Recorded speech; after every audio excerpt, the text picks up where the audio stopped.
De segundo de historia. El día de hoy vamos a hablar del inicio de la conquista.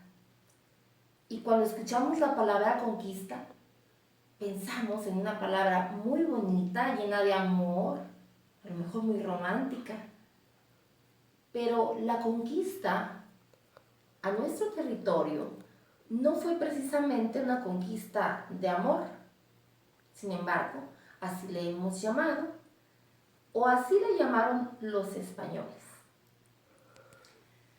El inicio de la conquista comprende las expediciones de los capitanes que fueron enviados por los reyes de España. En ese tiempo era común que España, que tenía un poderío en Europa, en ciertas zonas de Europa, mandaban a sus capitanes a conocer el mundo. Esa vez, por 1517, salieron a la conquista algunos capitanes. Primero llegaron a Cuba y después llegaron a las costas mayas. El tercero en llegar fue Hernán Cortés, y cuando llegó desobedeció la orden de solo llegar a las costas. Ingresó, tardó sus días y llegó a México, Tenochtitlan. Ese era el gran imperio, el gran poderío de todo este territorio de Mesoamérica. Pues bueno, Hernán Cortés, para empezar, desde que puso los pies en el territorio del Imperio Mexica, quedó fascinado. ¿Por qué? Por los paisajes, toda su vegetación, las formas de vida, la organización social, política, artística, cultural que tenía el Imperio Mexica. Cuentan algunos historiadores que las referencias que hacen los españoles que estuvieron en este territorio en esos tiempos son maravillas del México que era antes. Pues bien, en su caminar se encontró, Hernán Cortés junto con su ejército se encontró con algunas bondades, pero también con algunas dificultades, porque había grandes señoríos indígenas. Es decir, el señorío indígena era donde se concentraban los poderes aquí en México Tenochtitlan y también en otras áreas de Mesoamérica. Podemos encontrar que en Tenochtitlan, particularmente, ellos encontraron la bondad de ser compartidos. ¿Por qué compartían en esa zona? Resulta que los nativos de esa zona creían en algunas profecías o presagios, que cuando pasara el cometa iban ellos a encontrar o a hacer la señal del fin del imperio, cuando las aguas se movían, o bien cuando escuchaban la voz de una mujer llorar por sus hijos. Ah, caray, ya me suena la leyenda de La Llorona. Pues sí, la leyenda de La Llorona se remonta a esos tiempos.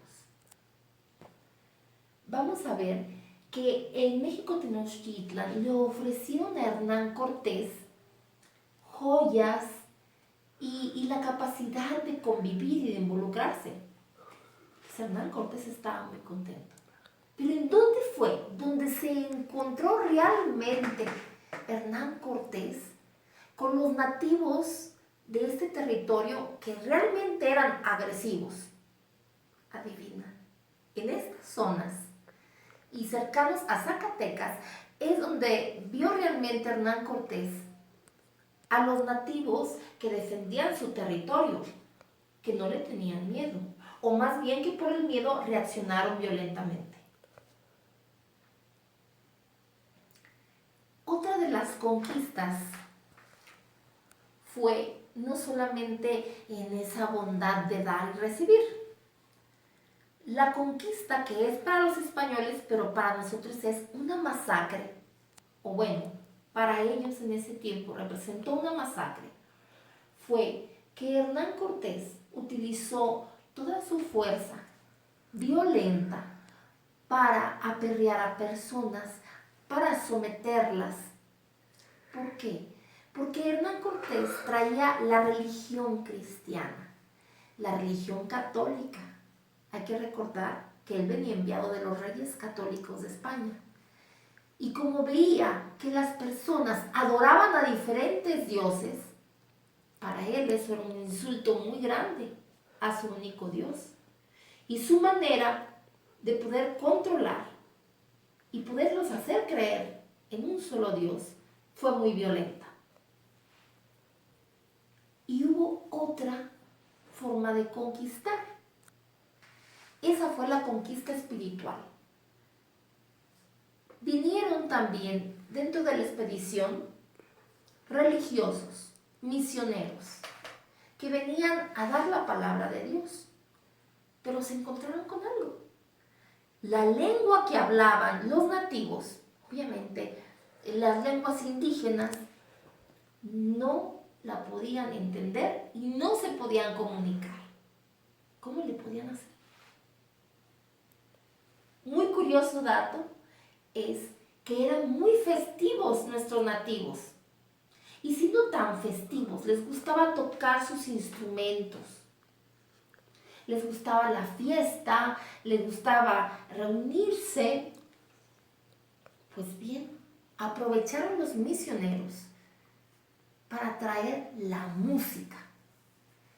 La música en los cantos con los que ellos podían evangelizar. Y a esa población de indígena les llamó la atención la música como un medio de amistad, no un medio de guerra, era diferente. Tú te preguntarás, bueno, esta historia, ¿cómo se escribió? ¿Quién fue testigo? ¿Quién la guardó?